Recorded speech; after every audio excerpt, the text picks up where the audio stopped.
بھر لیجئے خالی داماں، پا لیجئے فیض رمضان، فیض رمضان، فیض رمضان۔ تفسیر قرآن کا سیگمنٹ ہے۔ جناب مفتی سعد جاوید صاحب تشریف فرما ہیں، انہیں خوش آمدید کہتے ہیں۔ السلام علیکم۔ وعلیکم السلام ورحمۃ اللہ وبرکاتہ۔ مفتی صاحب کیسے مزاج ہے؟ الحمدللہ الحمدللہ الحمدللہ۔ اور میں ناظرین کو بھی یہ بتاؤں کہ ہم روز دیکھتے ہیں کہ مفتی صاحب شدید گرمی کے عالم میں آتے ہیں، اور روزہ بھی ہے، ساری چیزیں، لیکن ماشاءاللہ آپ کی بھی ایک لگن ہے کہ لوگ آپ کے علم سے جو اللہ نے آپ کو دیا اس سے کچھ فیضیاب ہوں۔ مفتی صاحب بتائیے گا اگلا پارہ ہے کون سا ہے اور کیا پیغامات ہیں، کیا احکامات ہیں؟ بسم اللہ الرحمن الرحیم، نحمدہ ونصلی ونسلم علی رسولہ الکریم، اما بعد۔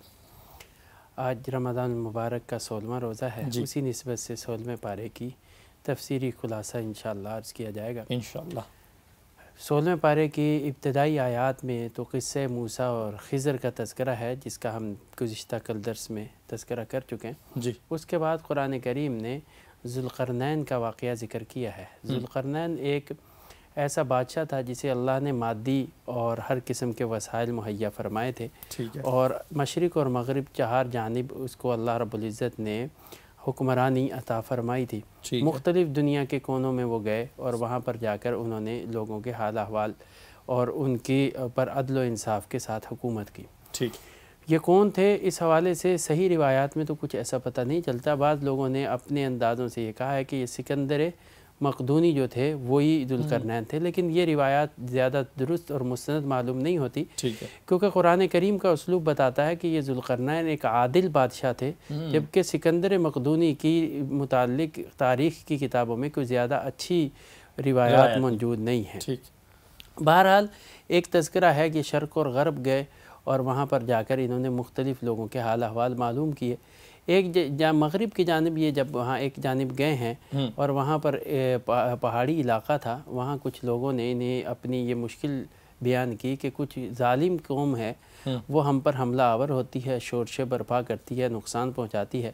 اللہ نے آپ کو مادی وسائل اور اسباب دے رکھے ہیں، اگر ہم آپ اس ظالم قوم سے ہمیں نجات دلا دیں یا اس کا کوئی وسیلہ کر دیں تو یہ ہمارے لیے بڑا بہتر ہوگا۔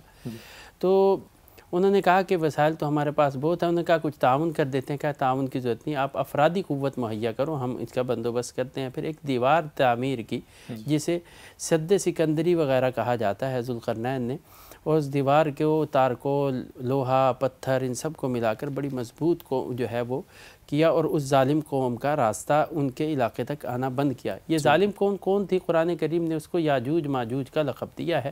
احادیث طیبہ سے پتہ چلتا ہے کہ یہ قوم جو ہے قرب قیامت میں دوبارہ ظاہر ہوگی اور زمین میں پھر فتنہ فساد برپا کرے گی۔ اس کے بعد قرآن کریم نے آخری پارے کے اندر کچھ مشرکین اور کفار کو مخاطب کر کے کہا کہ یہ تم لوگوں نے جو یہ خیال کر رکھا ہے کہ یہ دنیا کی زندگی بیکار ہے، اس کا کوئی حساب کتاب نہیں دینا پڑے گا، یہ تمہاری خام خیالی ہے۔ اور ساتھ میں یہ بھی تنبیہ کر دی کہ دنیا کے معاملات میں تم کتنے بھی اپنے آپ کو بڑھ چڑھ کر حصہ لے لو اور رفاہی اور فلاحی کاموں کے اندر جتنا بھی خود کو ثابت کر لو، لیکن اگر تم ایمان سے خالی ہوگے اور ایمان کی کیفیت میں اللہ کے حضور نہیں پہنچو گے تو اللہ کے ہاتھ سے تمہیں اجر و ثواب اور اس کی نعمتیں اخروی حاصل نہیں ہوگی۔ اخروی نعمتوں کے حصول کے لیے ایمان شرط اول ہے، اس کے بغیر حاصل نہیں ہوگی، اور وہ اخروی نعمتیں ایمان والوں کے ملے گی، اور وہ کیا ہوگی؟ ان الذین آمنوا وعملوا الصالحات کانت لہم جنات الفردوس نزلا۔ نبی کریم صلی اللہ علیہ وسلم نے فرمایا کہ جب تم اللہ سے جنت مانگو تو جنت الفردوس مانگو، وہ جنت کا سارا سب سے اعلیٰ مقام ہے۔ اس کے بعد اس صورت کو اللہ کی وحدانیت کے اعلان کے ساتھ ختم کیا گیا، اور اس چیز کا وعدہ لیا گیا کہ اگر کامیابی چاہتے ہو لا یشرک، اللہ سے کوئی کسی قسم کا شرک نہ کرنا، ولا یشرک بعبادت ربہ احدا۔ سورہ مریم نام سے ہی ظاہر ہے، حضرت عیسیٰ علیہ السلام کی والدہ ماجدہ حضرت مریم کا تذکرہ ہے، اور اس کے علاوہ دیگر انبیاء کا اللہ کی وحدانیت کا تذکرہ۔ ابتداءً حضرت زکریا علیہ السلام کا تذکرہ ہے، جو بڑھاپے کے عالم میں اللہ جل جلالہ سے اولاد کی دعا مانگتے ہیں۔ 120 سال کی عمر ہے، بیوی ان کی 98 سال کی ہے، اور بڑھاپا ان پر طاری ہو چکا ہے، لیکن اللہ سے دعا مانگ رہے ہیں۔ اس دعا کے اندر ان کے 3 پہلو ہیں۔ ایک پہلو تو یہ ہے کہ ان کی کمزوری ہے، تو کمزوری کے عالم میں بھی انہوں نے مایوسی نہیں کی، اللہ سے دعا کی ہے۔ دوسری جو ہے انہوں نے اللہ سے دعا کرنے کے بعد جو ہے اس بات کا اظہار کیا کہ اللہ اولاد دے دے، لیکن تیسرا اس کے ساتھ قید لگائی یرثنی و یرث من آل یعقوب، اولاد ایسی ہو جو دینی معاملات میں میرے جو ہے وہ خلف بنے، ایسا نہ ہو کہ اولاد ہو تو صحیح لیکن بعد میں میری اس دینی اور نیکی معاملات کے اندر میرے الٹ اور برعکس چل جائے۔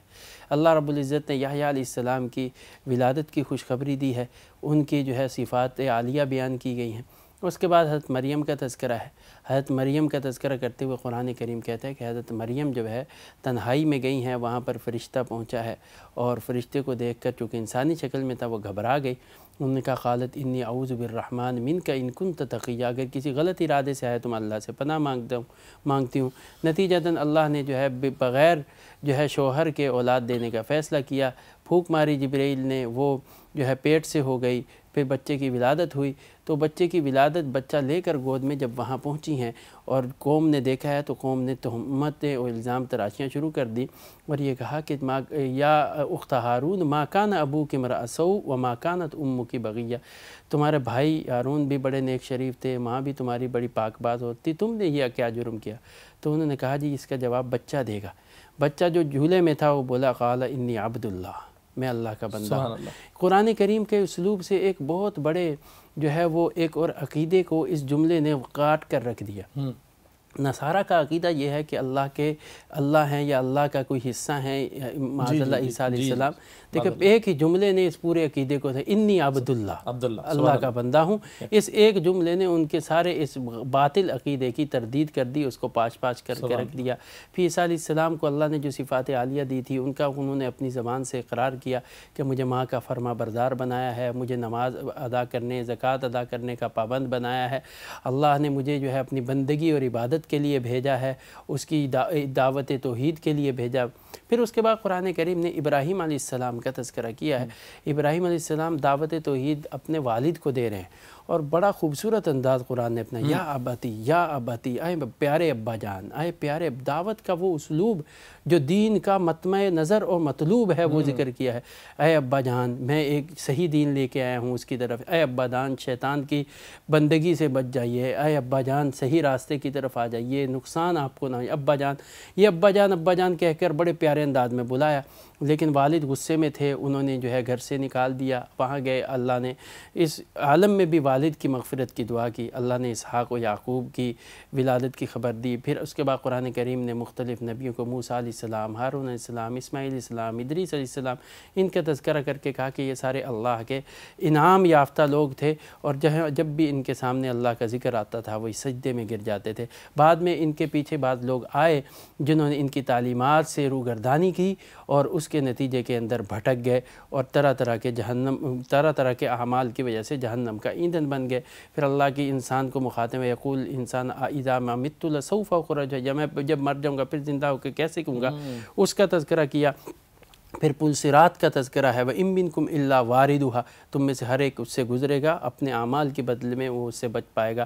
پھر اللہ نے اپنی توحید کی دعوت دی کہ یہ کیسے لوگ ہیں کہ رب کے لیے اولاد بناتے ہیں، وَقَالُوا اتَّخَذَ الرَّحْمَنُ وَلَدًا لَقَدْ جِئْتُمْ شَيْئًا إِدًّا، یہ بہت ہی برا ہے جو الزام لگاتے ہیں۔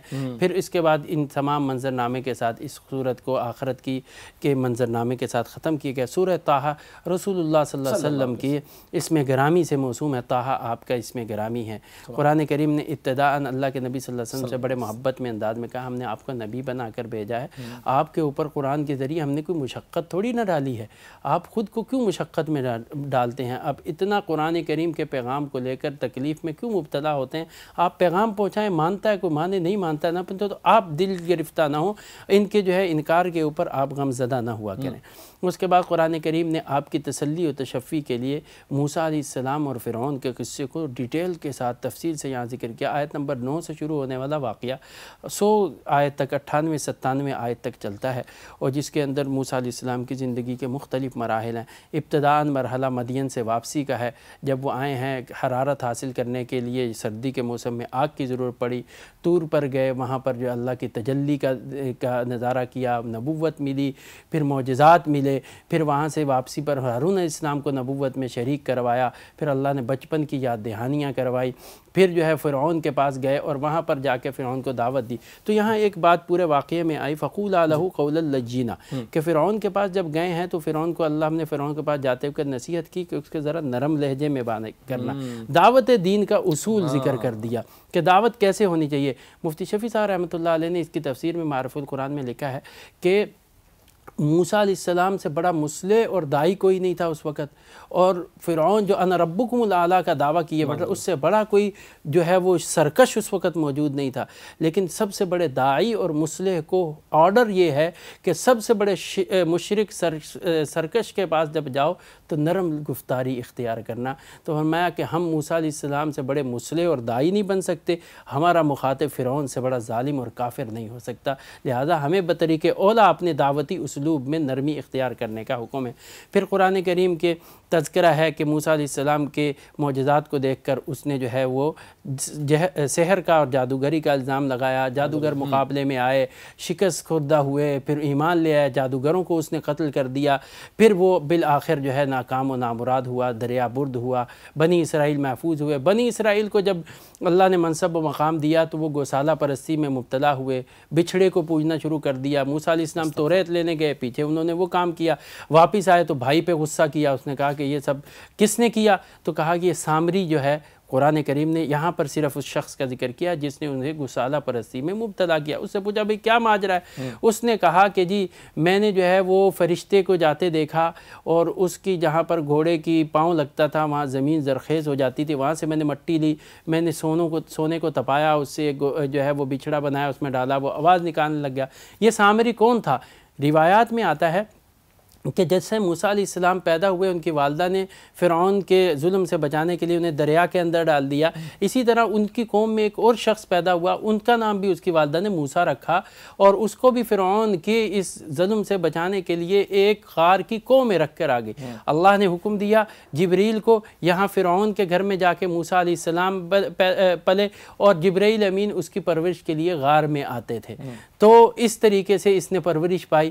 اب کسی شاعر نے بڑا خوبصورت اس کو تشبیہ دی کہ موسیٰ الذی رباہ جبریل کافرا و موسیٰ الذی رباہ فرعون نبیہ, کہ وہ موسیٰ جسے اللہ کا سب سے بڑا دشمن فرعون پال رہا تھا وہ نبوت کے مقام پر فائز ہوا, اور وہ موسیٰ جسے اللہ کا سب سے برگزیدہ فرشتہ جبریل پال رہا تھا وہ کفر کے اتھا گہرائیوں میں. یہ اللہ کی قدرت کے فیصلے ہیں. بہرحال موسیٰ علیہ السلام نے بد دعا دی, اس نے کو ایسی چھوت کی بیماری لگی کہ وہ متعدی بیماری تھی, کوئی بھی اس کو چھوتا اس کو لگ جاتی, تو وہ لوگوں کو کہتا لا مساس مجھے نہیں چھو تم بھی بیمار ہو جاؤ گے. بالآخر وہ اسی مر گیا. پھر قیامت کی کوئی ہولناکیاں اور قیامت کے منظر ہے, کس طریقے سے پہاڑ روئی کے گالوں کی طرح اڑیں گے, سب سے کیسے کیسے سوال ہوگا, اور کوئی اللہ کی بارگاہ میں بغیر اس کی اجازت سے سفارش بات نہیں کر سکے گا. پھر قصہ آدم اور ابلیس کا ذکر ہے, اور آخر میں اللہ نے قانون قدرت ذکر کیا, من اعرض عن ذکری فإن لہ معیشۃ ضنکا, جو میرے قرآن کو چھوڑ کر ادھر ادھر بھٹکے گا میں اس کی دنیا اجیرن کر کے رکھ دوں گا. دنیا کی کامیابی اسی میں ہے کہ قرآن کے دامن سے وابستہ ہو جاؤ. اور قرآن کریم نے اس کے بعد داعی کے کچھ اصول و اسلوب بیان کیے ہیں, اور دعوت کے اسلوب میں یہ بیان کیا کہ جو غربا ضرورت مند دعوت دین کو قبول کر لیں, صرف سرمایہ داران کو دیکھ کر ان سے جو ہے نظریں نہیں چرانی چاہیے, وہی تمہارا کل اثاثہ اور بڑا اثاثہ ہے, ان کی طرف لپک کر انہی کی خدمت میں لگے رہنا چاہیے. سبحان اللہ سبحان اللہ. سعد بھائی پہلے بیان فرمائیے گا کہ جس طرح اچھے اعمال کرنے والوں کا ذکر آیا تھا, اب یہ بہت عام ہے کہ جی ایک صاحب ساری زندگی بڑے جی فلاحی کام کر رہے ہیں, وہ بڑے لوگوں کے کام آ رہے ہیں, راشن بھی ڈلوا رہے ہیں, اور بڑا انہوں نے چیریٹی ہاسپٹل بنائے ہوئے ہیں, سب کچھ ہے, لیکن ایمان پر نہیں ہے, اللہ کو نہیں مانتے. ان کے نزدیک معاذ اللہ انسانیت جو ہے وہ بس مذہب ہے, اور بس اس میں لگے ہوئے ہیں, اور اسی حالت میں دنیا سے رخصت ہو گئے. اور ہمارے یہاں اب یہ بھی ٹرینڈ ہے کہ لوگ انہیں کو جنت کے سرٹیفکیٹ بانٹنے لگ جاتے ہیں یہاں بیٹھ کے. تو اس کے اوپر ذرا روشنی ڈالیے گا کہ ایک شخص کر تو بہت اچھے کام رہا ہے, لیکن وہ حق کو پہچان ہی نہیں پا رہا, تو ایسے شخص کے لیے کیا معاملات ہیں. اور اس میں کیونکہ کبھی ہماری بھی کسی سے بات ہوئی تو لوگ قرآن کی ایک آیت کو بھی دلیل بنانے کی کوشش کرتے ہیں جس میں اللہ نے کہا ہے کہ نیک لوگوں کا ٹھکانہ جنت ہے. تو ذرا اس کے اوپر روشنی فرمائیے گا. سبحان بھائی, باقی آپ نے بہت دکھتی ہوئی رگ پہ ہاتھ رکھا. یہ ہمارے معاشرے کا ایک بہت تیزی سے پھیلتا ہوا ایک غلط فہمی ہے, اور بہت تیزی سے پھیلتے ہوا کہ الہاد ہے. ہم یہ کہتے ہیں کہ جی انسانیت کی خدمت سب سے بڑا مذہب ہے، یہ ایک سلوگن بڑا تیزی سے پھیلتا ہے، خدمت انسانیت سب سے بڑا مذہب ہے۔ حالانکہ سوچنا یہ چاہیے خدمت انسانیت جو ہے وہ کس انسانیت کی، اس پروردگار عالم کی، انسان کے پیدا کردہ انسانیت کی ہے۔ اب اس پروردگار عالم نے کوئی قانون اور ضابطہ بنایا ہوگا نا۔ الذین ضل سعیہم فی الحیات الدنیا وہم یحسبون انہم یحسنون صنعا، قرآن کہتا ہے بہت سے لوگ بڑے اچھے کام کرتے ہیں لیکن ایمان کے بغیر جائیں گے، ہمارا فیصلہ یہ ہے کہ ان کے اعمال اکارت چلے جائیں گے، جنت نہیں ملے گی۔ اب جنت دینا اللہ نے ایک خاص ایمانی صفت کے ساتھ متصف کیا ہے۔ جنت کس کی ہے؟ اللہ کی ذات کی ہے نا، اللہ کی ہے۔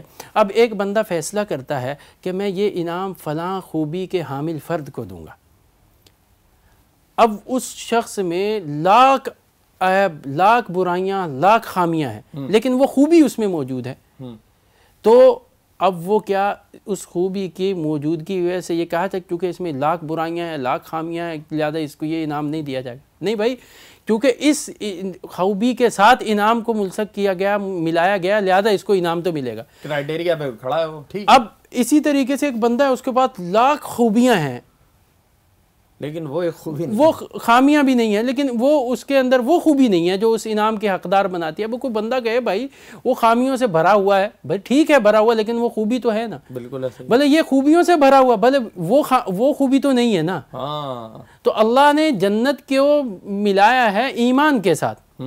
اب آپ میں لاکھ خوبیاں ہوں، لاکھ اچھائیاں ہوں، لاکھ خدمت خلق کر رہے ہوں، لیکن اس نے ایمان کو اس کے ساتھ ملا دیا کہ جنت کا حقدار ایمان والا ہے۔ اسی لیے کہا کہ ایمان کے ساتھ اللہ کے نبی صلی اللہ علیہ وسلم نے فرمایا من قال لا الہ الا اللہ دخل الجنہ، جو لا الہ الا اللہ کہے گا وہ جنت میں جائے گا۔ جنت کی گویا کنجی، چابی اور جنت کا داخلے کا ٹکٹ وہ ہے۔ اب جس کے پاس ٹکٹ ہوگا وہی جا سکے گا۔ ایک بندہ بہت سارا مال رکھتا ہے، پیسہ رکھتا ہے، بہت ساری چیزیں، لیکن کسی ادارے میں داخل ہونے کے پاس اس کے جو ہے اجازت نامہ نہیں ہے، اب کہ جو یہ بڑی شخصیت ہے، بڑا فلاں ہے، فلاں دھماکہ ہے، بولے بھائی وہ ٹھیک ہے سب ہم مانتے ہیں، لیکن اس کے پاس اجازت نامہ ہے وہ دکھائیں۔ بالکل۔ تو اب یہاں پر تو یہ سوچنا چاہیے ان کی خوبیاں اپنی جگہ، ان کی خدمات اپنی جگہ، لیکن یہ چونکہ ان کے اندر خامی موجود ہے اس لیے جنت میں نہیں جائے۔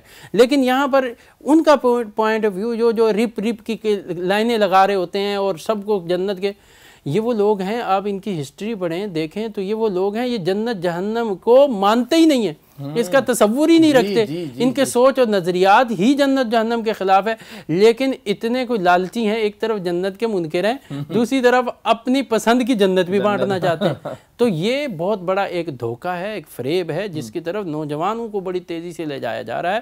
اس سے بچنا چاہیے، اپنی آپ کی حفاظت کرنی چاہیے، یہ یقین رکھنا چاہیے کہ ایمان سے بڑی دولت اللہ نے کوئی نہیں دی ہے، اس دولت کے سامنے دنیا جہاں کی ساری محنت جو ہے وہ ضائع و اکارت ہے، اس کی کوئی حیثیت نہیں سوائے خس و خاشاک کے۔ بالکل بالکل، بہت خوبصورتی کے ساتھ آپ نے اس چیز کو وعدے کے ساتھ بھی یہ بتائیے گا کہ حضرت موسیٰ علیہ السلام کا بھی آپ نے بتایا ہے کہ اللہ نے کہا کہ لہجے کو نرم رکھا جائے جب آپ دعوت دینے جا رہے ہیں، داعی کے اوصاف بھی بیان کیے گئے۔ دعوت و تبلیغ کا جو معاملہ ہے یہ ایک جرنل ہے، کھلا ہے، آپ کسی کو کسی بھی انداز میں دے سکتے ہیں، کیونکہ آپ نے اس کی ایک وضاحت حضرت موسیٰ علیہ السلام کے واقعے میں دی ہے۔ اچھا، دوسری طرف جو ہم دیکھ رہے ہیں نا وہ یہ ہے کہ جو ایک اسٹرکٹنس آتی جا رہی ہے کہ امپوز کرنے والی جو بات ہوتی ہے وہ عمل کیسا ہے، اور داعی کو آج کے دور کے اندر بھی اپنا انداز، اپنا رویہ، اس کے شرعی احکامات کیا ہیں، اور کیا کوئی بھی فرد ہر طرح کی دعوت دینے کا اہل ہے یا اس کے کچھ درجے رکھے گئے، بیان کیجیے گا۔ صوبان بھی پہلے بھی ہم اس پہ بات کر چکے، درجات کے اعتبار سے شریعت نے ہر ایک کو ایکول نہیں رکھا ہے۔ ٹھیک ہے، دیکھیں ایک تو دعوت عام ہے، آپ کے پاس کوئی دین کا پیغام پہنچا، کوئی بھی نیکی ہو، اچھائی ہو، اس کو معاشرے میں پھیلائے۔ اللہ کے نبی نے فرمایا بلغوا انی ولو آیا، آپ نے حجۃ الوداع کے موقع پر فرمایا فلیبلغ الشاہد الغائب، جو حاضر ہیں وہ غائب تک پہنچا دیں۔ یہ تو ایک عام دعوت ہے، نیکی، بھلائی، خیر۔ اب اس کے بعد اس کے درجات آتے ہیں کہ کیا ہر ایک بندہ ہر قسم کی دعوت دینے کے لیے آزاد ہے، یہ اس کو اجازت ہے کہ وہ جو جیسے جس طرح چاہے کرتا رہے؟ ایسا نہیں ہے۔ ہر ایک کے لیے ایک حد بندی ہے، ایک درجہ ہے، مقام ہے، اس سے اوپر جو ہے اس کے اوپر پابندی ہے کہ وہ اس سے اوپر اپنی حد کو کراس نہیں کر سکتا۔ صحیح ہے۔ اور جو اس کی ذمہ داری ہے اس ذمہ داری کا وہ جواب دہ بھی ہے، دونوں پہلو ہیں۔ اللہ کے نبی صلی اللہ علیہ وسلم نے فرمایا الامام راعٍ، وہ مسئول عن رعیتی، حکمران پوری قوم کا نگہبان ہے اور پوری قوم کے اعمال کی جواب دہ ہے۔ فرمایا والرجل راعٍ علی اہل بیتہ، آدمی اپنے گھر والوں کا ذمہ دار ہے، گھر والوں کے تمام اچھے برے کا جواب دہ ہے۔ عورت سے متعلق فرمایا کہ وہ اپنے شوہر کے گھر کی ذمہ دار ہے، بچوں کی ذمہ دار ہے، سوال کیا جائے گا۔ خادم سے متعلق فرمایا کہ وہ اپنے آقا یا اپنا جو ہے باس ہے اس کے تمام چیزوں کا ذمہ دار ہے، آقا اس کا ذمہ دار۔ یہ ساری چیزیں قرآن نے فرمایا الا کلکم راعٍ وکلکم مسئولون عن رعیتہ، ہر ایک نگہبان ہے، اسے نگہبانی کا جواب دینا ہے۔ ایسا نہیں ہے کہ آپ، لیکن جس کی جتنی ذمہ داری ہے اس کے اوپر اس کو جواب، ایسا نہیں ہے کہ آپ کی ذمہ داری یہاں تک ہے آپ اس سے آگے بڑھ کے چل دیں، جو ہمارے معاشرے میں بڑی تیزی سے پھیلتا چلا جا رہا ہے۔ جو امام کی ذمہ داری ہے وہ رعایا لینے کے لیے تلی پڑی ہے، یہاں سے نکلتا ہے جی یہ پوسٹر لگے ہوئے ہیں، بے حیائی پھیل رہی ہے، برائی پھیل رہی ہے، یہ سینما گھر کھلے ہوئے ہیں۔ لازمی بات ہے یہ شرعی طور پر قباحتیں ہیں، لیکن ان قباحتوں اور برائیوں کو روکنے کی ذمہ داری آپ پر نہیں دی گئی کہ آپ ڈنڈا اٹھا کر چلے جائیں اور آپ پورے معاشرے میں جو ہے فتنے فساد برپا کر دیں۔ یہ بادشاہ کی جو ہے ذمہ داری ہے۔ آپ کے گھر کے اندر کوئی برائی ہو رہی ہے تو دوسرے بندے کو یہ حق نہیں پہنچتا کہ وہ آ کے آپ کے گھر کا دروازہ بجا کے آپ فلم کیوں دیکھ رہے ہو، آپ ٹی وی کیوں چلا رہے ہو۔ آپ کی ذمہ داری، اس کے جواب آپ دیں گے کہ آپ کے بچے اگر کسی غلط روش اور غلط راستے پہ آپ اس کے جواب دیں گے۔ تو ہر ایک کی ذمہ داری اپنی ہے، اس ذمہ داری کو، اس لائن کو کراس کرنا معاشرے میں برائی اور فتنے کو جنم دیتا ہے۔ اس سے ایک چھوٹی سی مثال میں ضرور آپ کو دے دوں کہ آپ نے سنا ہوگا کہ ایک واقعہ تاریخ کی کتابوں میں بڑا تفصیل سے گزرا ہے کہ ایک بادشاہ جو تھے انہوں نے خواب دیکھا، رسول اللہ صلی اللہ علیہ وسلم خواب میں آئے اور انہوں نے آ کے آپ صلی اللہ علیہ وسلم نے دو چہرے دکھائے کہ یہ لوگ جو ہے وہ میرے مزار اقدس کی توہین کرنے کی کوشش کر رہے ہیں۔ نور الدین زنگی رحمۃ اللہ علیہ کا واقعہ۔ اب نور الدین زنگی مصر کے قریب کہیں رہتے ہیں۔ اب وہ بندے بار بار حضور اکرم صلی اللہ علیہ وسلم کو خواب، ان کو خواب میں آ رہے ہیں، کہاں؟ مصر میں۔ اب نور الدین زنگی پریشان ہو کے یہاں سے گھوڑے پر سوار ہوتے ہیں، مدینہ جاتے ہیں اور وہاں پر جا کے ساری وہ کرتے ہیں، پورے واقعے کا وقت نہیں۔ اب میں یہاں ایک سوال پیدا ہوتا ہے کہ جو مسجد نبوی میں روضہ اقدس کے ساتھ امام صاحب کھڑے ہیں، یقیناً وہ مصلی رسول پہ کھڑے ہیں، نور الدین زنگی سے بدر جہاں افضل اور بہتر ہے۔ بالکل بالکل بالکل، نور الدین زنگی سے اللہ کے نبی صلی اللہ علیہ وسلم اس ساتھ میں کھڑے ہوئے امام کے خواب میں نہیں آ رہے، ادھر آ رہے ہیں، مصر میں پڑے ہوئے نور الدین زنگی کو خواب آپ نظر آ رہے ہیں اور اس کو کہہ رہے ہیں کہ اس سے مجھے بچاؤ، اس لیے کہ وہ ذمہ داری نور الدین زنگی کی تھی، اس امام کی نہیں تھی۔ ان کو روکنا، ان کو سزا دینا، ان کے اوپر قدغن لگانا، ان کو پکڑنا نور الدین زنگی کی ذمہ داری تھی۔ اس لیے اللہ کے نبی صلی اللہ علیہ وسلم خواب میں اس کے دکھائے گئے، نہ کہ امام صاحب۔ اس لیے ہر ایک کی ایک ذمہ داری ہے، اگر وہ اس ذمہ داری تک رہے گا تو اس ذمہ داری کے اوپر اس سے سوال جواب ہوگا۔ جس سے اوپر سوال جواب نہیں، اس ذمہ داری سے آگے جانا معاشرے کو فتنے فساد برپا کر لے گا، معاشرے کے اندر انتشار پھیلائے گا، جس کی شریعت قطعی طور پر اجازت نہیں دیتی، بلکہ الٹا گناہ گار ہوگا اور معاشرے کو بدامنی کی طرف دھکیلنے کا ذمہ دار قرار دے گا اور سزا دیے جانے کے قابل قرار دیا جائے گا، تو نیکی گلے پڑ جائے گی۔ نیکی وہی ہونی چاہیے جس کی شریعت نے آپ کو پابندی لگایا ہے، یہ ایک پابندی ہے، اس کے اندر رہیں، اس کے باہر آپ کا دائرہ کار نہیں ہے۔ وہ جیسے مثال دیتے ہیں کہ آپ کے ساری جگہ آپ اپنا ہاتھ گھما سکتے ہیں، لیکن جہاں دوسرے کا چہرہ شروع ہو جائے آپ کی حد ختم ہو جاتی ہے۔ تو جہاں پر آپ جو ہے اپنے ذمہ داری سے آگے جائیں گے وہاں شریعت آپ کو روک دے گی، بھلے آپ کتنا ہی نیکی کا اچھا کام کیوں نہ کر رہے۔ ٹھیک ہے سعد بھائی، اختصار کے ساتھ یہ بھی بیان فرما دیجیے گا، کیونکہ یہ بہت معاملہ آتا ہے کہ جو ذمہ دار ہیں وہ کچھ نہیں کر رہے، معاشرے میں فتنہ، برائی، بے حیائی، فحاشی سب پھیل رہی ہے، ذمہ دار کچھ نہیں کر رہے، انہیں انڈیکیٹ بھی کیا جا رہا ہے کہ جی آپ رول پلے کر نہیں ہو رہا۔ ایسے وقت میں عام آدمی کیا کرے؟ وہ ٹھیک ہے اپنے حصے کا اسی طرح کام کرتا رہے، یا ایسے وقت میں اس کو کچھ اور بڑھ کے کرنے کی اجازت ہے؟